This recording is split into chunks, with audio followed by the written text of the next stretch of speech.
कि माँ को मैंने कैसा समझा। मुझे आज भी लगता है कि उनको समझना बहुत आसान नहीं। वो बहुत कठोर थी, लेकिन एक बहुत सरलता उनके भीतर थी। इतना सौंदर्य उनके भीतर था, वो बाद में धीरे धीरे समझ में आया। हर काम करीने से करना और ऐसा करना कि वो खूबसूरत लगे। उस सादगी में भी इतनी खूबसूरती कम देखने में आती। बहुत मेहनती, डिसिप्लिन की बात सबने की, वो तो हमने सबने देखा ही है। इतना अनुशासन, बीमार हो पूछो, अपने ध्यान बिल्कुल नहीं देना, अपनी तरफ बिल्कुल भी ध्यान नहीं देती थी और जो काम करना है वो करना है। घर में उनसे मिलने मेहमान इंतज़ार करते रहे, लेकिन उनसे मिलना ज़रूर होता था, लेकिन एक समय था सत्संग भवन जाना है। वो समय, वो अनुशासन, वो उनका निरंतर बना रहा। ये तो हम सब जानते हैं कि किस तरह से सुबह घर से निकलना, घर के काम निपटाकर, अपने काम निपटाकर नौकरी पे जाना, फिर वहाँ जितना समय मिलता था वो भागवत चर्चा में जाना। भागवत पढ़ते थे ये इनकी कुछ साथी थे, वो सब मिलकर चर्चा करते थे। फिर स्वामी जी के आश्रम में भी जाना, घर आना, यहाँ से कई बजे स्कूल जाना, वहाँ निर्माण कार्य चल रहा था। यहाँ का काम किस तरह से हुआ ये तो हम सब ने देखा। हम तो विश्वास ही नहीं करते, अभी भी दिमाग में आते कि ये सब कैसे होता था, कैसे करते थे। उनका स्वास्थ्य बहुत अच्छा नहीं रहता था, लेकिन उन्होंने कभी परवाह ही नहीं करी। उनको ज़बरदस्ती कहीं ले जाओ, कई बार इतना उनका ब्लड प्रेशर बढ़ा हुआ होता था और वो जाने को तैयार ही नहीं होती थी, दिखाने को तैयार ही नहीं होती थी। राम जी जैसे रखेंगे वैसे रहेंगे। राम जी उनका एक अभिव्यक्ति का एक मतलब कहते हैं जो हमेशा बोल देती थी, राम जी जैसे चाहेंगे, राम जी जैसे रखेंगे, राम जी सब ठीक करेंगे।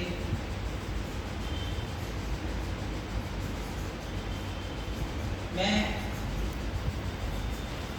काफ़ी दिक्कत के समय में भी हम उनके साथ थे।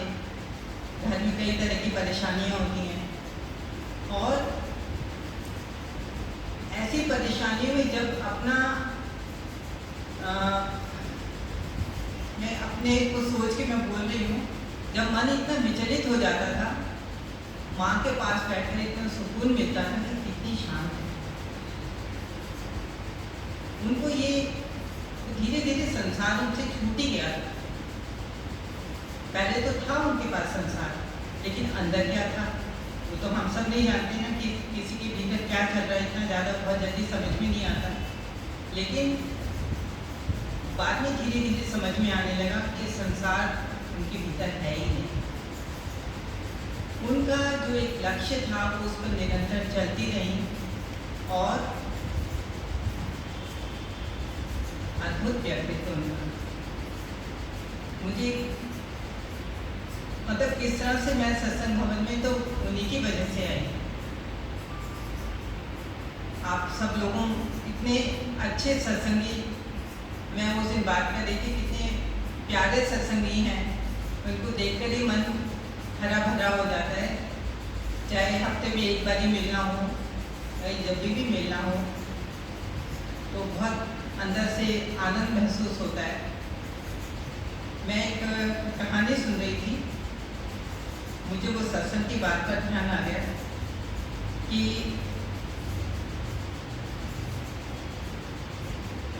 ययाति, आपने सबने सुना होगा, इतने बड़े सम्राट, वो पहुंच गए ऊपर और इंद्र के बराबर उनका लगा कि ये मेरे बराबर कैसे आ गए, मेरे समान स्थान पर कैसे बैठ गए। तो इंद्र के तो भीतर ईर्ष्या बार बार होती रही है, उनके मन में ईर्ष्या पैदा हुई। उन्होंने कहा कि भाई तुम यहाँ कैसे आ गए, मेरे बराबर कैसे बैठे, तुमने ऐसा क्या किया। तो उन्होंने कहा कि मैं तो चक्रवर्ती सम्राट था और मैंने तो इतने यज्ञ किए, मैंने इतना दान किया,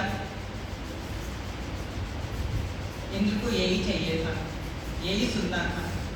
और जैसे ही उन्होंने ये कहा कि वो उनका पतन होना शुरू हो गया, क्योंकि वहाँ उनका अहंकार को लेना, वो भी समझ गए कि मुझे इस तरह से उन्होंने अपने चातुर्य में फंसा दिया। लेकिन वो भी इतने मूर्ख नहीं थे। बोले अब मैं गिर तो रहा हूँ, लेकिन मैं आपसे एक प्रार्थना करता हूँ कि मुझे ऐसी जगह गिराओ जहाँ सत्संग होता है। तो ये सत्संग ऐसी जगह है जो गिरे हुए को भी उठा देती है। तो सत्संग बहुत परिवर्तन लाता है अंदर, वो हमें बहुत जल्दी पता भी नहीं लगता, लेकिन अंदर धीरे धीरे चीज़ें बदलती हैं। तो माँ का ये आशीर्वाद रहा, माँ की ये कृपा रही। उन्होंने कभी अपने मुँह से कहा नहीं कि सत्संग में चलो, सत्संग में बैठो। वो इस बारे में कुछ नहीं कहती थी। हम तो प्रसाद लेने पहुँच जाते थे प्रसाद के टाइम पर, और बड़ा अच्छा लगता था प्रसाद मिला। लेकिन धीरे धीरे सत्संग के प्रति उनके सामने ही एक अंदर आकर्षण पैदा हुआ और हम लोग सत्संग में आने लगे। माँ की सेवा कोई क्या करेगा,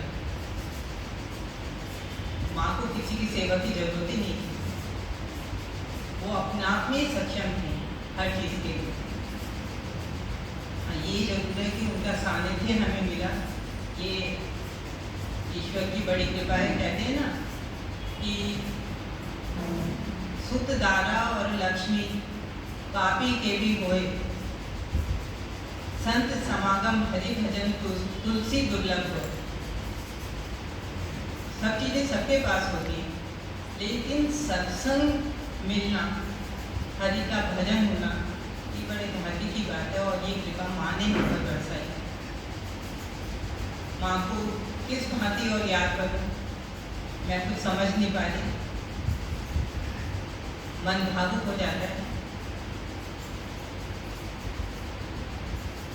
उनको उनके चरणों में अनंत प्रणाम, भावभीना प्रणाम। माँ इसी प्रकार अपनी कृपा रखें।